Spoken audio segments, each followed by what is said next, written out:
नमस्कार, स्वागत है। आप देख रहे हैं डॉक्टर साहेब। मैं हूं विजय कृष्ण और आज हमारे साथ मौजूद हैं डॉक्टर अशोक कुमार। डॉक्टर साहब IGIMS Indira Gandhi institute of medical science के न्यूरोलॉजी डिपार्टमेंट में प्रोफेसर एंड HOD हैं। तो डॉक्टर साहब बहुत बहुत स्वागत है। नमस्कार।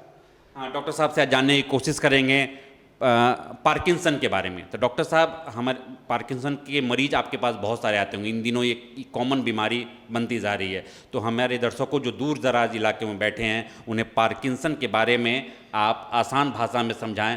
पार्किंसन के क्या क्या लक्षण हैं और इनके क्या क्या मतलब कैसे समझें कि कोई आदमी पार्किंसन से पीड़ित। जी, पार्किंसन एक बीमारी है जो डॉक्टर जेम्स पार्किंसन के नाम से रखा गया है। इन्होंने पहली बार इस रोग को पकड़ा था और ये जो पेशेंट देखे थे उसके लक्षण को मिलाकर हम पार्किंसन डिजीज कहते हैं। इसका मेन लक्षण है कि शरीर में कंपन होना, खास करके शरीर के एक भाग से कंपन स्टार्ट होता है और हाथ से या पैर से कहीं से हो सकता है। फिर ये धीरे धीरे बढ़ता है। फिर मरीज को हाथ में या पैर में टाइटनेस हो जाता है, थोड़ा हाथ पैर टाइट लगेगा, जैसे बटन खोलने का दिक्कत, लिखने में दिक्कत, काम करने में दिक्कत, और उसके बाद उनका बैलेंस चला जाता है। तो और मरीज का जो कंपन होगा वो खास करके रेस्टिंग अवस्था में रहेगा। जब मरीज शांत रहेंगे तो उनका हाथ धीरे धीरे कांपते रहेगा, लाइक इस तरह से। तो इसको बोलते हैं रेस्टिंग ट्रेमर।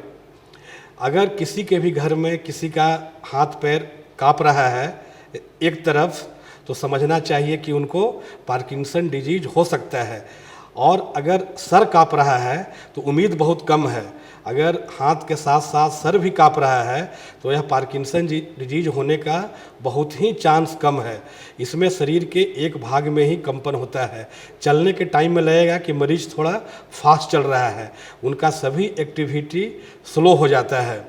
और एक होती है पार्किंसोनिज्म, जिसमें मरीज का पूरा हाथ पैर सब में कंपन, दोनों तरफ जकड़ जाना, जो कि साइकियाट्री का दवा खाने के बाद और बहुत सारे रोगों में हो जाता है। लेकिन पार्किंसन डिजीज का कारण अभी तक स्पष्ट नहीं मालूम है। इसमें शरीर के एक भाग से ही यह रोग स्टार्ट होता है। हाँ डॉक्टर साहब, इन दिनों देखा गया है जो जब मोबाइल लोग चलाते हैं ऐसे ऐसे तो अपने आप उंगलियां भी हिलने लगती है। तो क्या इसे भी लोग पार्किंसन के लक्षण के तौर पे देखें? जो उम्मीद बहुत कम है।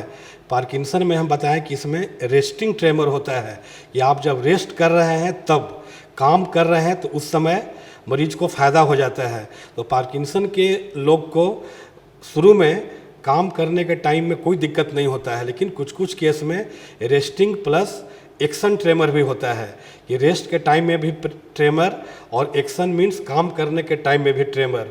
तो अगर उस तरह का है तो कभी कभी हो सकता है। अमूमन यह जो होता है रेस्टिंग ट्रेमर ही ज़्यादा लोग को होता है। और अगर इस तरह का हो गया तो घर का लोग को जाके तुरंत डॉक्टर को दिखाना चाहिए और डॉक्टर से इसके निदान और उपचार के बारे में बात भी करना चाहिए, क्योंकि ये सब बीमारी का कुछ बहुत टेस्ट नहीं निकला है। यह डॉक्टर को क्लिनिकल डायग्नोसिस ही करना पड़ता है। इसमें शुगर, थायराइड का जांच बहुत ही आवश्यक है। उसके बाद अगर मरीज अफोर्डिंग है तो आप CT MRI भी करा सकते हैं। और कभी कभी फ्लोरोडोपा पेट का भी यूज होता है, जो कि अमूमन बड़े शहर में होता है। लेकिन हम लोग मरीज को ब्लड शुगर, थायराइड का जांच, कभी कभी रेयरली CT स्कैन MRI भी करा लेते हैं। डॉक्टर साहब, आप तो ये बता दिए कैसे पहचान किया ये टेस्ट करवाएंगे तो पार्किंसन का पता लग जाएगा। लेकिन अगर पता लग गया तो फिर क्या इलाज क्या है इसका? जी जी जी जी, हम लोग सभी मेडिकल स्टूडेंट को पढ़ाते हैं कि अगर आपके मरीज के पास पैसा रहेगा तभी उसी में आपका सुखी है। तो हम लोग चाहते हैं कि पार्किंसन मरीज का पैसा उनके पास बचा रहे। तो उनका जो भी टेस्ट है कम से कम जो कि उनके काम का है, हम लोग उसी पे कराते हैं। बहुत ज़रूरी हुआ तो ब्रेन का इमेजिंग CT MRI कराते हैं। और इसकी दवा बहुत ही सस्ता है, उसे बोला जाता है लीवोडोपा। बहुत ही सस्ता आती है। सरकार इसका प्राइस बहुत घटा दी है और ये बहुत ही ज़्यादा इफ़ेक्टिव है। हम लोग तो इसे एक तरह का टेस्ट मानते हैं कि जिस मरीज में हम पार्किंसन डिजीज सोचें, उसमें सिंडोपा दिए तो उसमें 100% ठीक कर देता है। तो ये भी एक तरह का जांच होता है। तो हम लोग कम डोज में देते हैं, काम पड़ता है तो डोज बढ़ाते भी हैं, और अगर मरीज को नींद का कमी है तो थोड़ा सा क्लोनाजेपाम वगैरह भी दे देते हैं। अगर मरीज को ये सब बीमार दवा से बहुत अच्छी है तो अच्छा बात है। यह 5 से 7 साल बहुत अच्छा रहेगा। उसके बाद दवा का साइड इफ़ेक्ट होना बहुत ज़रूरी है। अगर पार्किंसन डिजीज में लीवोडोपा का साइड इफ़ेक्ट नहीं हुआ तो हम लोग 2 चीज़ समझते हैं, चाहे तो डायग्नोसिस गलत है, पार्किंसन नहीं है, या मरीज़ दवा नहीं खा रहा है। और वैसे अवस्था में हम लोग बहुत सारे दवाइयाँ हैं जो देकर इनको ठीक करते हैं। और आजकल ब्रेन का पेसमेकर भी निकल गया है जिसे बोलते हैं डीप ब्रेन स्टिमुलेशन।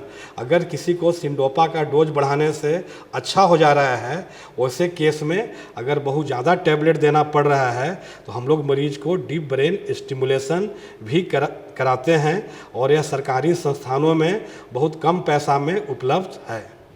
हाँ, डॉक्टर साहब अभी बता रहे थे पार्किंसन के बारे में। पार्किंसन के मरीज जो हो चुके हैं उनको कैसे डिटेक्ट किया जाए। पहले तो जिन्होंने बताया जो टेस्ट, सबसे पहले टेस्ट करवाया जाता है, कई प्रकार के टेस्ट होते हैं। टेस्ट के बाद अगर डिटेक्ट हो जाता है तो इन्होंने कई दवाओं का नाम लिए हैं। इसके साथ इन्होंने बताया जो ब्रेन के लिए पेस मेकर भी आ गया है। तो इन सब चीज़ों के तहत पार्किंसन का इलाज किया जा सकता है। इस एपिसोड में फ़िलहाल इतना ही। अगले एपिसोड में आपसे फिर से मुलाकात होगी। यदि आपने अभी तक हमारे YouTube चैनल डॉक्टर साहब को सब्सक्राइब नहीं किया है तो तुरंत कर लें। आप हमें फेसबुक पेज पर भी लाइक्स और कमेंट कर सकते हैं। धन्यवाद।